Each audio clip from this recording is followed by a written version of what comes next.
अयोध्या नगरी में राजा दशरथ राज्य करते थे। उनके 3 रानियां थीं, कौशल्या, कैकेयी और सुमित्रा। कौशल्या के पुत्र राम थे, कैकेयी के भरत और सुमित्रा के जुड़वा पुत्र लक्ष्मण और शत्रुघ्न। सभी राजकुमारों में राम सबसे बड़े और सबसे योग्य थे। वे मर्यादा पुरुषोत्तम कहलाते हैं। लक्ष्मण बचपन से ही राम के साथ रहते थे।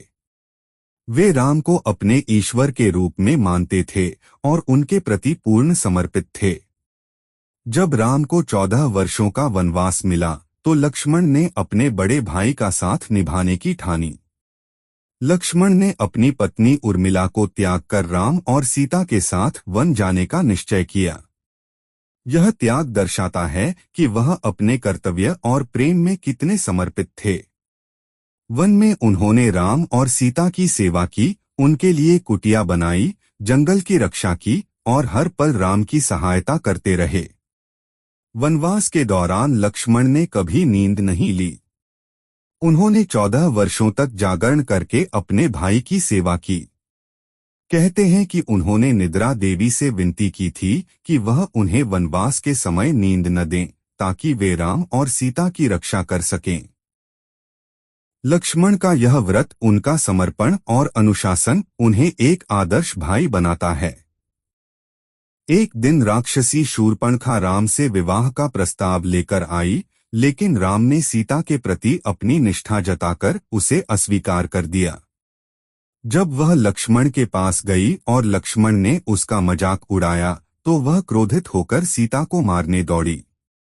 लक्ष्मण ने उसकी नाक काट दी।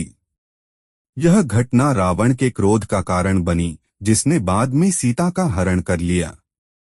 जब रावण ने सीता का अपहरण किया तो राम और लक्ष्मण ने उन्हें ढूंढने के लिए वन वन भटकना शुरू किया। इस दौरान उनकी मुलाकात हनुमान और सुग्रीव से हुई। लक्ष्मण ने बाली की चुनौती का सामना किया और राम की मदद से बाली को पराजित किया।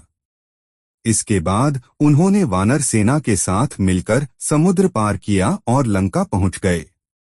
लंका युद्ध में लक्ष्मण ने कई राक्षसों से युद्ध किया, जिनमें सबसे प्रमुख मेघनाद, इंद्रजीत था। मेघनाद ने लक्ष्मण को शक्ति बाण से मूर्छित कर दिया था।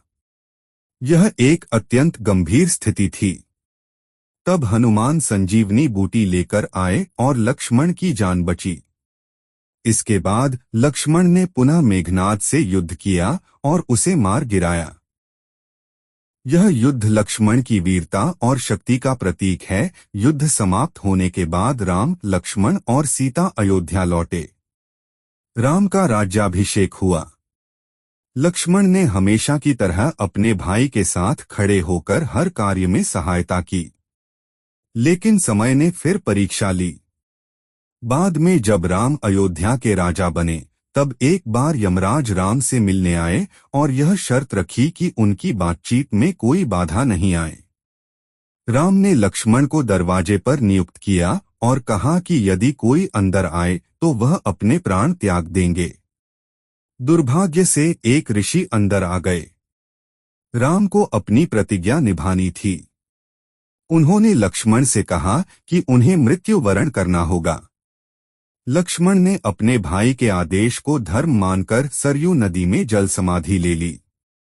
यह दृश्य अत्यंत भावुक और त्याग की चरम सीमा को दर्शाता है।